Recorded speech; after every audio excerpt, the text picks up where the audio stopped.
Hi hello నమస్తే welcome to Telugu one cinema. This is Diveshwari. Nandamuri Balakrishna తనయుడు మోక్షజ్ఞ త్వరలోనే సినీ రంగ ప్రవేశం చేయనున్న సంగతి తెలిసిందే. మోక్షజ్ఞ మొదటి చిత్రానికి హనుమాన్ ఫేమ్ ప్రశాంత్ వర్మ దర్శకత్వం వహించనున్నాడు. అధికారిక ప్రకటన రాకముందే ఈ సినిమాపై భారీ అంచనాలు నెలకొన్నాయి. ఇక ఇప్పుడు ఈ సినిమా గురించి వినిపిస్తున్న ఓ న్యూస్ ఆ అంచనాలను మరో స్థాయికి తీసుకెళ్తోంది. మోక్షజ్ఞ కోసం ప్రశాంత్ వర్మ మైథలాజికల్ టచ్ ఉన్న కథను సిద్ధం చేశాడంట. మహాభారతం నేపథ్యంలో ఈ సినిమా ఉంటుందట. అంతేకాదు ఇందులో అభిమన్యుడి పాత్రలో మోక్షజ్ఞ కనిపించనున్నాడని తెలుస్తోంది. అభిమన్యుడు అర్జునుడి కుమారుడు, మహాభారతంలోని గొప్ప యోధులలో ఒకడు. అలాంటి అభిమన్యుడి పాత్రలో మోక్షజ్ఞ నటించనున్నాడనే వార్త ఆసక్తికరంగా మారింది. పౌరాణిక పాత్రలకు నందమూరి కుటుంబం పెట్టింది పేరు. అప్పట్లో ఎన్టీఆర్ ఎన్నో పౌరాణిక పాత్రలకు ప్రాణం పోశారు. తెలుగువారికి రాముడైనా కృష్ణుడైనా ఎన్టీఆర్ఏ అన్నంతగా పేరు తెచ్చుకున్నారు.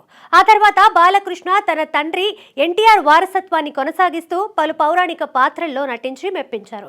ఇప్పుడు మోక్షజ్ఞ కూడా తన తాత తండ్రి బాటలో పయనిస్తూ మొదటి సినిమాకే పౌరాణిక పాత్ర చేయడానికి సిద్ధమవ్వడం విశేషం.